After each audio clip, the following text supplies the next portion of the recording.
Hi friends, welcome back to my channel. ಇವತ್ತೊಂದು ಉತ್ತರ ಕರ್ನಾಟಕದ ಸ್ಪೆಷಲ್ ರೆಸಿಪಿ ತುಂಬ ರುಚಿಯಾಗಿರುತ್ತೆ. ಈ ಮಡಿಕೆ ಕಾಳಿನ ಪಲ್ಯ ಜೋಳದ ರೊಟ್ಟಿ ಜೊತೆ ತಿಂತಾ ಇದ್ರೆ ರಿಯಲಿ ಒಂಥರ ಎಷ್ಟು ಹೆಲ್ದಿ ಅಂದರೆ ಈ ರೆಸಿಪಿ ಗ್ಲೂಟನ್ ಫ್ರೀ. ಈ ಜೋಳದ ರೊಟ್ಟಿ ತುಂಬ ರುಚಿಯಾಗಿರುತ್ತೆ ಮತ್ತು ಆರೋಗ್ಯಕ್ಕೂ ತುಂಬ ಒಳ್ಳೆಯದು, ಮತ್ತು ವೆಯ್ಟ್ ಲಾಸ್ ಮಾಡೋರಿಗೂ ಕೂಡ ಇದು ತುಂಬ ಒಳ್ಳೆಯದು ಅಂತ ಹೇಳ್ಬೋದು. ಹಾಗಾಗಿ ಕೆಲವೊಂದು ಸಲ ನೀವು ಈ ರೀತಿ ಮಾಡಿ ತಿನ್ನಿ, ಕೆಲವೊಂದು ಸಲ ಏನು ದಿನ ಮಾಡಿ ತಿನ್ನಿ ಅಂತ ಹೇಳ್ತಾ ಇದ್ದೀನಿ ನಾನು. ಸೊ ನೋಡಿ, ಈ ಥರ ನಾನು ಬಿಸಿ ಬಿಸಿ ಜೋಳದ ರೊಟ್ಟಿ ಜೊತೆ ಈ ಮಡಿಕೆ ಕಾಳಿನ ಪಲ್ಯ, ಅದು ನಮ್ಮ ಉತ್ತರ ಕರ್ನಾಟಕದ ಸ್ಪೆಷಲ್ ಈ ಪಲ್ಯ ಮತ್ತು ಈ ರೊಟ್ಟಿ. ಸ್ವಲ್ಪ ಈರುಳ್ಳಿ, ಹಸಿಮೆಣಸಿನ್ಕಾಯಿ, ಅದ್ರ ಜೊತೆ ಸ್ವಲ್ಪ ಮೊಸರು ಇದ್ಬಿಟ್ರೆ ಆಹಾ, ಅಮೃತಕ್ಕೆ ಸಮಾನ ಅಂತ ಹೇಳ್ಬೋದು. ಹಾಗಾಗಿ ಮಿಸ್ ಮಾಡದೆ ಮಾಡಿ, ತುಂಬ ರುಚಿಯಾಗಿರುತ್ತೆ ಅಂತ ಹೇಳ್ತಾ ಬನ್ನಿ ಯಾವ ರೀತಿ ಮಾಡೋದು ಅಂತ ನೋಡೋಣ. ಈಗ ಇಲ್ಲಿ ನಾನು ಮಡಿಕೆ ಕಾಳು, ಇಲ್ಲಿ ನೋಡಿ 1 ಕಪ್ಪಷ್ಟು ಅಂದರೆ 1/4 ಕೆಜಿಯಷ್ಟು ನಾನು ಮಡಿಕೆ ಕಾಳನ್ನು ಇಲ್ಲಿ ನೋಡಿ ಇದನ್ನು ಮೊದಲು ನೀಟಾಗಿ ತೊಳೆದು ಈಗ ಇದನ್ನು ನಾನು ನೆನೆಸ್ಲಿಕ್ಕೆ ಇಡ್ತೀನಿ. ಮೊದಲು ಒಂದು ನೈಟ್ ಫುಲ್ಲು ನೆನೆಸಬೇಕು. ಆ ನಂತರ ನೀರೆಲ್ಲ ತೆಗೆದ್ಬಿಟ್ಟು ನಾನು ಅಂದರೆ ಈ ಮಡಿಕೆ ಕಾಳನ್ನು ಮೊಳಕೆ ತೆಗೆಸ್ಬಿಟ್ಟು ಇಟ್ಕೊಂಡಿದ್ದೀನಿ. ತೋರಿಸ್ತೀನಿ ಯಾವ ರೀತಿ ಅಂತ. ನೋಡಿದ್ರಲ್ಲ, ಇದೇ ರೀತಿಯಾಗಿ ತೊಳೆದು ಸ್ವಲ್ಪ ನೀರು ಹಾಕಿ ನಾನು ಇಟ್ಟು ನೆಕ್ಸ್ಟ್ ಡೇ ಇದನ್ನು ನೀರೆಲ್ಲ ತೆಗೆದು ನಾನು ಈ ರೀತಿ ಮಡಿಕೆ ಅಂದರೆ ಈ ಮೊಳಕೆನ ನಾನು ತೆಗೆದಿಟ್ಟಿದ್ದೆ. ನೋಡಿ ಇಷ್ಟ ಆಗಿದೆ. ಸೊ ನೋಡಿದ್ರಲ್ಲ, ಈ ರೀತಿಯಾಗಿ ಇರುತ್ತೆ ಇದು ಮಡಿಕೆ ಕಾಳು. ಹೆಚ್ಚಾಗಿ ನಮ್ಮ ಉತ್ತರ ಕರ್ನಾಟಕದಲ್ಲಿ ಜೋಳದ ರೊಟ್ಟಿ ಜೊತೆ ಈ ಪಲ್ಯ ಎಲ್ಲರ ಮನೇಲಿ ಮಡಿಕೆ ಕಾಳಂತೂ ಇದ್ದೇ ಇರುತ್ತೆ. ಸೊ ನೋಡಿದ್ರಲ್ಲ, ಈಗ ಇದನ್ನು ಸೈಡಲ್ಲಿ ಇಟ್ಕೊಂಡು ಇಲ್ಲಿ ಒಂದು ಪಾತ್ರೆ ನಾನು ಅಂದರೆ ಗ್ಯಾಸ್ ಮೇಲೆ ಇಟ್ಟಿದ್ದೀನಿ. ಅದು ಸಿಮ್ಮಲ್ಲೇ ಇಟ್ಟಿರ್ತೀನಿ. ಸ್ವಲ್ಪ ಬಿಸಿ ಆಗೋದ್ರೊಳಗೆ 2 ಇಲ್ಲಿ ಈರುಳ್ಳಿ ನಾನು ಕಟ್ ಮಾಡಿ ಇಟ್ಕೊಂಡಿದ್ದೀನಿ. ಹಾಗೆ ಒಂದು 7ರಿಂದ 8 ಎಸಳು ಬೆಳ್ಳುಳ್ಳಿ. ಸೊ ನೋಡಿ, ಈ ಕಲ್ಲಿದೆ ಅಲ್ವಾ, ನಾನು ಅಮ್ಮನ ಮನೆಗೆ ಹೋಗ್ತೀನಲ್ವ ಕಾರವಾರ, ನಮ್ಮ ಮನೆ ಹಿಂದೆ ಹಳ್ಳ ಇದೆ. ಸೊ ಹಳ್ಳದಿಂದ ಈ ಕಲ್ಲು ತಂದಿದ್ದೆ. ನನಗೆ ಇದು ಈ ಥರ ಬೆಳ್ಳುಳ್ಳಿನೆಲ್ಲ ಜಜ್ಜಲಿಕ್ಕೆ ಯೂಸ್ ಆಗುತ್ತೆ. ಸೊ 4ರಿಂದ 5 ಟೀ ಸ್ಪೂನಷ್ಟು ಎಣ್ಣೆ ಹಾಕ್ಕೊಂಡೆ. ಎಣ್ಣೆ ಬಿಸಿ ಆದಮೇಲೆ ಸಾಸಿವೆ, ಜೀರಿಗೆ, ಸ್ವಲ್ಪ ಇಂಗು, ಕರಿಬೇವು ಸೊಪ್ಪು ಕೂಡ ನಾನು ಹಾಕಿದ್ದೀನಿ. ನಂತರ ಈ ಜಜ್ಜಿರುವಂತಹ ಈ ಬೆಳ್ಳುಳ್ಳಿ, ಸೊ ಇದನ್ನೆಲ್ಲ ಹಾಕಿ ಸ್ವಲ್ಪ ಕಲರ್ ಚೇಂಜ್ ಆದಮೇಲೆ ಈಗ ಏನು ಮಾಡಬೇಕಂದ್ರೆ ಹೆಚ್ಚಿರುವಂಥ ಈರುಳ್ಳಿ ಇದನ್ನು ಅಷ್ಟೇ ಹಾಕ್ಕೊಂಡು 1 ನಿಮಿಷ ಚೆನ್ನಾಗಿ ಮೀಡಿಯಮ್ ಫ್ಲೇಮಲ್ಲಿ ಇದನ್ನು ಸ್ವಲ್ಪ ಹಸಿ ವಾಸನೆ ಹೋದ್ಮೇಲೆ ಒಂದು ದೊಡ್ಡ ಗಾತ್ರದ ಟೊಮೆಟೊ ನಾನು ಹೆಚ್ಚಿಬಿಟ್ಟು ಇಟ್ಕೊಂಡಿದ್ದೆ, ಅದನ್ನು ಇದರಲ್ಲಿ ಹಾಕ್ಕೊಂಡಿದ್ದೀನಿ. ಸೊ ಈಗ ಸ್ವಲ್ಪ ಅರಿಶಿನ, ಅರ್ಧ ಟೀ ಸ್ಪೂನಷ್ಟು ಧನಿಯಾ ಪುಡಿ, ಅರ್ಧ ಟೀ ಸ್ಪೂನಷ್ಟು ಜೀರಿಗೆ ಪುಡಿ, 2 ಟೀ ಸ್ಪೂನಷ್ಟು ಅಚ್ಚ ಖಾರದ ಪುಡಿ, ನಂತರ ಸ್ವಲ್ಪ ರುಚಿಗೆ ತಕ್ಕಷ್ಟು ಉಪ್ಪನ್ನು ಹಾಕ್ಕೊಂಡು ಇದು ಅಷ್ಟೇ ಒಂದು ಸ್ವಲ್ಪ ಹೊತ್ತು ಇದೆಲ್ಲ ಸ್ವಲ್ಪ ಇದರಲ್ಲಿ ಮಿಕ್ಸ್ ಮಾಡ್ಕೋಬೇಕು. ನಂತರ ಈ ಥರ ಮಿಕ್ಸ್ ಮಾಡ್ಕೊಂಡ ನಂತರ ಏನು ನಾನು ಮಡಿಕೆ ಕಾಳು ಇಟ್ಟಿದ್ದೀನಲ್ವ, ಈ 1 ಕಪ್ಪಷ್ಟು ನೋಡಿದ್ರಲ್ಲ, ಸೊ ಇದನ್ನು ಈಗ ಇದರಲ್ಲಿ ಹಾಕ್ತಾಯಿದ್ದೀನಿ. ತುಂಬ ಸಿಂಪಲ್ ಇದು ಪಲ್ಯ, ಮತ್ತು ರುಚಿ ಮಾತ್ರ ತುಂಬ ಚೆನ್ನಾಗಿರುತ್ತೆ. ಹೈ ಪ್ರೋಟೀನ್ ರೆಸಿಪಿ ಅಂತ ಹೇಳ್ಬೋದು.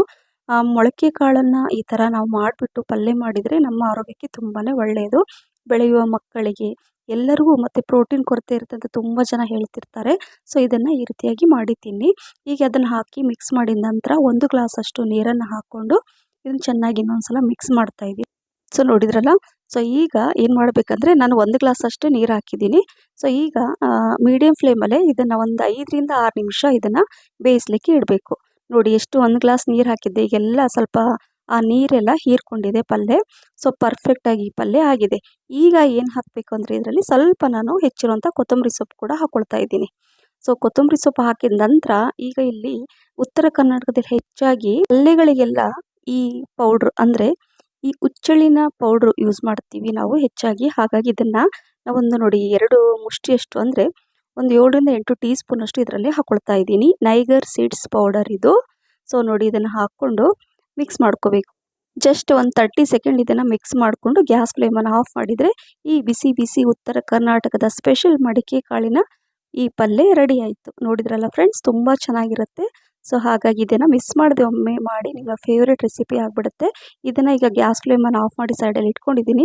ಇಲ್ಲಿ 1 ಗ್ಲಾಸಷ್ಟು ನಾನು ನೀರನ್ನು ಬಿಸಿ ಮಾಡಲಿಕ್ಕೆ ಇಟ್ಟಿದ್ದೀನಿ ಒಂದು ಪಾತ್ರೆಯಲ್ಲಿ. ಇದು ಜೋಳದ ಹಿಟ್ಟು, ಒಂದು ಅರ್ಧ ಕಪ್ಪಷ್ಟು ನಾನು ಹಾಕ್ಕೊಳ್ತಾ ಇದ್ದೀನಿ. ಜಸ್ಟ್ ಇದು ಬರೀ ಜೋಳದ ಹಿಟ್ಟು, ಇದರಲ್ಲಿ ಅಕ್ಕಿ ಏನು ಮಿಕ್ಸ್ ಇಲ್ಲ. ಓನ್ಲಿ ಜವಾರ್ ಫ್ಲೋರ್ ಅಂದರೆ ಜೋಳದ ಹಿಟ್ಟನ್ನು ಮಾತ್ರ ಯೂಸ್ ಮಾಡ್ತಾ ಇರೋದು, ಯಾಕಂದರೆ ಜೋಳದ ರೊಟ್ಟಿ ಮಾಡ್ತಾ ಇದ್ದೀನಿ. ಚೆನ್ನಾಗಿ ಕುದೀತಾ ಇರೋ ನೀರನ್ನು ಇದರಲ್ಲಿ ಹಾಕ್ಕೊಂಡು 1 ಸ್ಪೂನಿಂದ ಈ ರೀತಿಯಾಗಿ ಮಿಕ್ಸ್ ಮಾಡ್ಕೋಬೇಕು. ನೀರು ಅಂದರೆ ತಣ್ಣಗಿರೋ ನೀರನ್ನು ಯೂಸ್ ಮಾಡಬಾರ್ದು. ನೋಡಿ, ಮತ್ತೆ ಇನ್ನೊಂದು ಸ್ವಲ್ಪ ನೋಡಿಕೊಂಡು ನೀರು ಎಷ್ಟು ಬೇಕೋ ಅಷ್ಟು ಸ್ವಲ್ಪ ಹಾಕ್ಕೊಂಡು ಇದನ್ನು ಚೆನ್ನಾಗಿ ಈ ರೀತಿಯಾಗಿ ಈ ಥರ ನಾನು ತೋರಿಸ್ತಾ ಇದ್ದೀನಲ್ಲ, ಇದೇ ರೀತಿಯಾಗಿ ಮಾಡ್ಕೋಬೇಕು. ಸೈಡಲ್ಲಿ ನಾನು ಹಂಚು ಕೂಡ ಇಟ್ಟಿದ್ದೀನಿ, ಜೋಳದ ರೊಟ್ಟಿ ಮಾಡೋ ಹಂಚದ್ದು.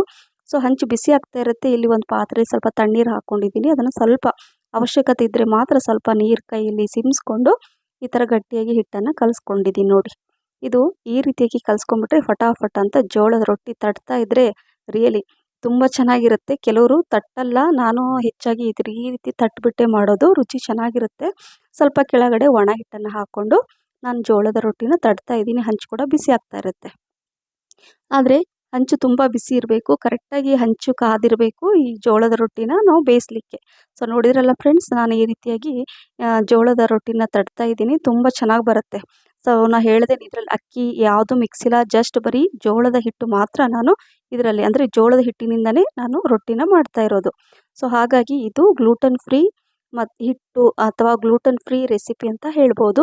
ಈಗ ತಣ್ಣೀರನ್ನು ಇಟ್ಕೋಬೇಕಾಗತ್ತೆ. ಸೊ ಒಂದು ಬಟ್ಟೆನ ಇಟ್ಕೊಂಡು ನೀರನ್ನು ಅದ್ಬಿಟ್ಟು ಅದರಲ್ಲಿ ಈ ಥರ ಸ್ಪ್ರೆಡ್ ಮಾಡಬೇಕು. ನಾನು ಮಾಡಿದ್ನಲ್ವ ಆ ರೀತಿ ಜಸ್ಟ್ ಒಂದು 30 ಸೆಕೆಂಡ್ ನಂತರ ಅದನ್ನು ಈ ರೀತಿ 2 ಕಡೆ ಬೇಯಿಸ್ಕೋಬೇಕು. ಉಲ್ಟಾ ಮಾಡಿ ಹಾಕಬೇಕು, ಯಾಕಂದರೆ ಹಸಿ ಇರುತ್ತಲ್ವ, ಅದನ್ನು ಉಲ್ಟಾ ಮಾಡಿ ಹಾಕಿಬಿಟ್ಟು ಅದು ಬೇಯೋದ್ರೊಳಗೆ ನಾನು ಮತ್ತೆ ಸೇಮ್ ಅದೇ ರೀತಿ ಇನ್ನೊಂದು ರೊಟ್ಟಿನ ತಟ್ಬಿಟ್ಟು ಇಟ್ಕೊಳ್ತೀನಿ.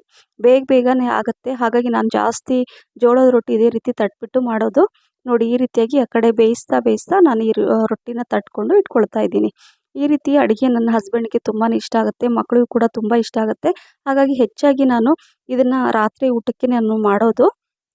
ನೋಡಿದ್ರಲ್ಲ, ಈ ರೀತಿಯಾಗಿ ನಾನು ರೊಟ್ಟಿನ ತಟ್ಬಿಟ್ಟು ಸೇಮ್ ನಿಮ್ಗೆ ತೋರಿಸಿದ್ನಲ್ಲ ಅದೇ ರೀತಿಯಾಗಿ ಎಲ್ಲ ರೊಟ್ಟಿನ ನಾನು ಈ ಹಂಚಲ್ಲಿ ಹಾಕಿಬಿಟ್ಟು ಸ್ವಲ್ಪ ಅಂದರೆ ಬಟ್ಟೆ ನೀರಲ್ಲಿ ಡಿಪ್ ಮಾಡಿಬಿಟ್ಟು ಈ ರೀತಿಯಾಗಿ ಸ್ಪ್ರೆಡ್ ಮಾಡಬೇಕೆಲ್ಲ. ಸೊ ಮಾಡಿದ ನಂತರ ಈಗ ಈ ರೀತಿಯಾಗಿ 2 ಕಡೆ ಚೆನ್ನಾಗಿ ಬೇಯಿಸ್ಕೋಬೇಕು. ತುಂಬ ಚೆನ್ನಾಗಿ ಬಂದಿದೆ ರೊಟ್ಟಿ. ಸೊ ಸೈಡಲ್ಲಿ ಈ ರೀತಿಯಾಗಿ ಎಲ್ಲ ಕಡೆ ಹಸಿ ಇರಬಾರ್ದು ಅಂಥೇಳಿ ನಾನು ಈ ರೀತಿಯಾಗಿ ಬೇಯಿಸ್ಕೊಳ್ತಾ ಇದ್ದೀನಿ. ಇದನ್ನು ನೀವು ಸಾಫ್ಟಾಗೂ ಮಾಡ್ಕೋಬೋದು ರೊಟ್ಟಿ, ಅಥವಾ ಖಡಕ್ ಬೇಕು ಅಂದರೆ ತುಂಬ ತೆಳು ಮಾಡ್ಕೊಂಡು ಸ್ವಲ್ಪ ಲೋ ಫ್ಲೇಮಲ್ಲಿ ಕೂಡ ಬೇಯಿಸ್ಕೋಬೋದು. ನೋಡಿ, ಈ ರೀತಿಯಾಗಿ ಯಾವ ಥರ ಉಬ್ಬಿ ಬರ್ತಾಯಿದೆ ನೋಡಿ ರೊಟ್ಟಿ, ತುಂಬ ಸಾಫ್ಟಾಗಿರುತ್ತೆ, ಹತ್ತಿ ಥರ ಇರುತ್ತೆ. ಸೊ ಹಾಗಾಗಿ ಗೊತ್ತೇ ಆಗಲ್ಲ ಎಷ್ಟು ರೊಟ್ಟಿ ತಿಂತೀರಾ ಅಂತ. ನೋಡಿ, ಎಲ್ಲ ರೊಟ್ಟಿನ ನಾನು ಇದೇ ರೀತಿಯಾಗಿ ಮಾಡಿಟ್ಟಿದ್ದೀನಿ. ಇಷ್ಟೆಲ್ಲ ರೊಟ್ಟಿ ಆಯಿತು ನೋಡಿ ಅಲ್ವಾ. ಇದು ರೊಟ್ಟಿ ಬುಟ್ಟಿ ಇದು. ಸೊ ಇದರಲ್ಲಿ ನಾನು ರೊಟ್ಟಿ ಮಾಡಿದರೆ ಇದರಲ್ಲಿ ಹಾಕೋದು. ಸೊ ರೊಟ್ಟಿ ಕೂಡ ರೆಡಿ ಆಯಿತು. ಹಾಗೆ ಈ ಪಲ್ಯ ಕೂಡ ನಾನು ಮಾಡಿ ಇಟ್ಟಿದ್ದೆ ಅಲ್ವಾ. ಸೊ ಈಗ ಊಟಕ್ಕೆ ರೆಡಿ ಆಯಿತು. ಸೊ ಹಾಗಾಗಿ ಮಿಸ್ ಮಾಡದೆ ಈ ರೆಸಿಪಿ ಮಾಡಿ ಫ್ರೆಂಡ್ಸ್. ನಾನು ಇದೇ ರೀತಿಯಾಗಿ ಬಡಿಸೋದು ನೋಡಿ. ಅಂದರೆ ರೊಟ್ಟಿ ಈ ಥರ 2 ರೊಟ್ಟಿ ತೊಗೊಂಡು ಈ ಥರ ನಾವು ಕಟ್ ಮಾಡಿ ಊಟಕ್ಕೆ ನಾವು ಈ ಥರ ಕೊಡೋದು. ತುಂಬ ಅಂದರೆ ಈಸಿ ಆಗುತ್ತೆ ತಿನ್ನಲಿಕ್ಕೆ, ನೋಡಲಿಕ್ಕೂ ಚೆನ್ನಾಗಿರುತ್ತೆ.